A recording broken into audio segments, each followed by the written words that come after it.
ایک دفعہ عجم سے ایک سوال حضور غوث اعظم کی بارگاہ میں آیا، اور وہ سوال بڑے بڑے علماء کے پاس جا چکا تھا، لیکن بڑے بڑے علماء کرام اس سوال کا جواب نہ دے سکے۔ وہ سوال اب حضور غوث اعظم کی بارگاہ میں آ گیا اور آپ کو کہا گیا کہ اس کا جواب عطا فرمائیے۔ اب وہ سوال کیا تھا؟ وہ سوال یہ تھا کہ ایک اجمی شخص نے قسم اٹھا لی ہے، اس نے قسم اٹھائی ہے کہ میں اللہ تبارک و تعالیٰ کی وہ عبادت کروں کہ جو عبادت اس وقت میں کوئی دوسرا نہ کر رہا ہو روئے زمین پر۔ اگر وہ عبادت میں نہ کر سکوں تو پھر میری بیوی کو 3 طلاقیں، یعنی پورے روئے زمین کے اوپر اس وقت صرف اور صرف وہ عبادت میں ہی کر رہا ہوں، میرے علاوہ اور کوئی بھی نہ کر رہا ہو۔ اب بندہ ظاہر سی بات ہے، اس ٹائم نماز پڑھے گا، اور بھی لوگ پڑھ رہے ہوں گے، قرآن پڑھے گا، روزہ رکھے گا، زکوٰۃ کو نفل دیتا ہے، کچھ بھی کرتا ہے، کوئی بھی عبادت ہے، تو پوری روئے زمین کے اوپر کہیں نہ کہیں کوئی نہ کوئی اور وہ عبادت کر رہا ہوگا۔ تو اب سارے کے سارے علماء کرام حیران رہ گئے، ششدر رہ گئے، پریشان ہو گئے کہ اس سوال کا جواب کہاں سے لایا جائے۔ بات بھی سوچئے، اور اس سے پہلے، اس کے جواب سے پہلے میں آپ کو کچھ حضور غوث پاک کے حالات زندگی بتاؤں گا، آخر میں اس کا جواب دوں گا۔ اگر آپ کے ذہن میں آتا ہے اس سے پہلے تو کمنٹ میں بتائیں کہ آپ کو کیا لگ رہا ہے کہ حضور غوث پاک نے اس سوال کا کیا جواب دیا ہوگا۔ اسی کے ساتھ ساتھ حضور غوث اعظم رضی اللہ تعالیٰ عنہ کی سیرت طیبہ ایسی زبردست سیرت تھی، آج آپ کو اس کی نظیر نہیں ملتی۔ یعنی آپ نے 40 سال تک عشاء کے وضو سے فجر کی نماز ادا فرمائی، اور آپ جب بھی بے وضو ہوتے، یعنی وضو ٹوٹتا تو فوراً وضو کر کے 2 رکعت نفل ادا کر لیا کرتے تھے۔ 15 سال تک حضور غوث پاک کی عادت مبارکہ رہی کہ ہر رات ایک قرآن مجید فرقان حمید تلاوت کیا کرتے تھے، پورا قرآن مجید ایک رات کے اندر ختم کر لیتے، اور آپ رحمت اللہ علیہ ہر روز 1000 رکعت نفل ادا کیا کرتے تھے۔ اندازہ لگائیے کہ کیسی زبردست سیرت طیبہ حضور غوث اعظم رضی اللہ تعالیٰ عنہ کی تھی۔ حضور غوث اعظم عالموں والا لباس پہن کر اونچے مقام پر جلوہ افروز ہو کر بیان فرماتے تو لوگ آپ کے کلام مبارک کو بغور سنتے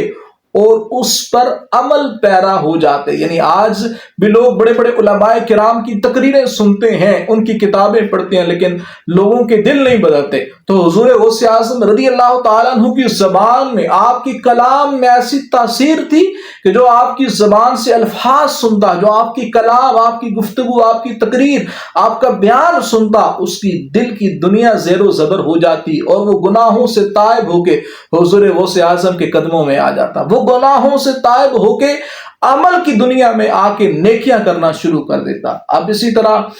حضور غوث اعظم رضی اللہ تعالیٰ عنہ کی بڑی زبردست کرامت، آج دیکھیں نا، اگر آج آپ نے کوئی بڑی محفل، کوئی بڑا مجمع اکٹھا کرنا ہو تو مائک کا، سپیکرز کا استعمال کرتے ہیں، ساؤنڈ سسٹمز لگائے جاتے ہیں بڑے بڑے، اور بڑے اعلیٰ کوالٹی کے جناب وہ سسٹم لگا کے پھر دور دراز کے لوگوں تک آواز پہنچائی جاتی ہے۔ لیکن اس دور میں حضور غوث اعظم کے سامنے ہزاروں کا مجمع ہوتا، لیکن وہاں پہ کوئی ساؤنڈ سسٹم، کوئی مائک، کوئی سپیکر، ایسا کچھ بھی، کوئی بجلی کا دور نہیں تھا، لیکن لوگ بڑے دور دور سے حضور غوث اعظم رضی اللہ تعالیٰ عنہ کی گفتگو سننے کے لیے جب حاضر ہوتے تو جس طرح حضور غوث اعظم کی تقریر، آپ کی گفتگو آپ کے سامنے بیٹھا ہوا پہلا شخص سن رہا ہوتا، بالکل اسی طرح، بالکل وہی آواز اس مجمع کا سب سے آخری شخص بھی سن رہا ہوتا تھا۔ یعنی بالکل بھی عینی ہی وہی آواز اس مجمع کے آخری بندے تک جاتی۔ تو یہ حضور غوث اعظم رضی اللہ تعالیٰ عنہ کی بہت بڑی کرامت ہے کہ آپ رضی اللہ تعالیٰ عنہ کی آواز اتنے دور دور تک لوگ جو آئے ہوتے وہ سب سن لیا کرتے تھے آرام سے۔ اب واپس آتے ہیں، ممکن ہے آپ نے سوچ لیا ہو، لیکن اس کا جواب میں عرض کر دیتا ہوں کہ جب مسئلہ حضور غوث پاک رضی اللہ تعالیٰ عنہ کی بارگاہ میں آیا تو آپ نے اس کا حل بتایا، اور آپ نے حل یہ بتایا کہ ہر عبادت ہر وقت کوئی نہ کوئی شخص روئے زمین پہ کر رہا ہوتا ہے، لیکن ایک ایسی عبادت ہے وہ اور کوئی نہیں کر رہا ہوگا۔ وہ عبادت کیا تھی؟ حضور غوث اعظم رضی اللہ تعالیٰ عنہ نے ارشاد فرمایا کہ اس شخص کو حکم کہو کہ یہ مکے میں جائے،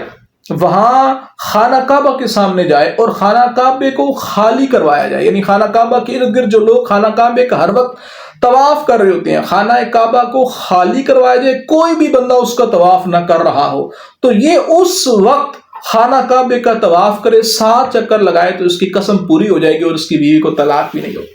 وہ بڑے بڑے علماء کرام حیران پریشان رہ گئے کہ یہ اتنی دور کی سوچ ہمارے ذہنوں میں نہیں آئی. یعنی دیکھیں نا، وہ خانہ کعبہ تو پورے روئے زمین میں ایک ہی ہے، لوگ اور عبادت تو ہر طرح کی کر رہے ہوں گے، لیکن جس نے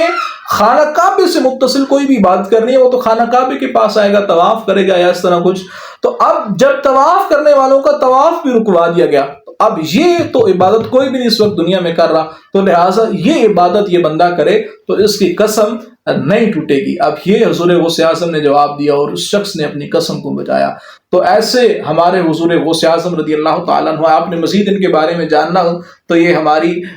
ویڈیوز موجود ہیں ہمارے چینل پہ، آپ جائیں اور جا کے حضور غوث اعظم رضی اللہ تعالیٰ عنہ کی سیرت مبارکہ کو سنیں.